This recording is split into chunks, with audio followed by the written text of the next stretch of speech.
Deuxième étape de cette grande boucle 2011, un contre-la-montre par équipe de 23 km autour des Essarts, un exercice apprécié des spectateurs mais redouté par les coureurs. Toutefois, les écarts ne devraient pas être énormes ce soir car le parcours ne présente pas de grosses difficultés. La première équipe à s'élancer est la Saxo Bank d'Alberto Contador. Contador qui ne peut pas vraiment espérer refaire son retard aujourd'hui, son team n'étant pas vraiment taillé pour l'effort. La preuve, après le premier pointage, déjà Benjamin Oval lâche prise et à l'arrivée, le premier temps de référence est de 25 minutes 16 secondes. Ce temps va tenir jusqu'au passage de la Rabobank. Emmenée par Luis Leon Sanchez, champion d'Espagne du contre-la-montre, l'équipe hollandaise passe en tête au premier pointage après 9 km. Une tendance qui va se confirmer et à l'arrivée, l'équipe de Robert Gesink établit un nouveau temps de référence en 25 minutes. Un temps que la Garmin Cervelo a bien l'intention d'améliorer, favori de ce chrono avec son duo Millard-Zabriskie, champion des États-Unis du contre-la-montre.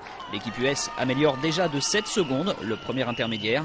Une avance qui va s'accroître. Au deuxième pointage, Ushoft Unco ont 13 secondes d'avance sur le temps des Rabobank. Un écart qui va se maintenir jusqu'à la fin et la Garmin termine en 24 minutes 48 secondes. Les Astana, eux, dernière équipe à avoir remporté un contre-la-montre par équipe en 2009, vont se casser les dents sur ce chrono. Ce qui n'est pas le cas du Team Sky qui passe au premier intermédiaire avec une seconde d'avance. Wiggins, Thomas et Boasson Hagen sont en jambes, mais accusent tout de même 4 secondes de retard sur les Garmin au second pointage. Un retard identique sur la ligne.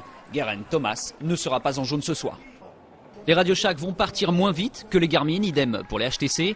Il faut dire que ça débute mal pour les coéquipiers de Cavendish qui vont voir Bernard Haizel goûter le bitume dès les premiers kilomètres. De quoi bien les désorganiser et malgré un bon final, pas de meilleur temps pour les deux équipes américaines.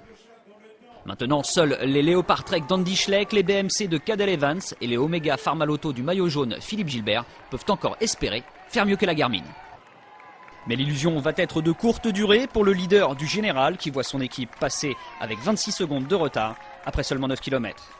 En revanche, les Léopard Trek et les BMC sont dans le coup, mais pas suffisamment pour ravir la victoire au Garmin Cervelo qui remporte ce contre-la-montre par équipe avec 4 secondes d'avance sur l'équipe BMC et le Team Sky.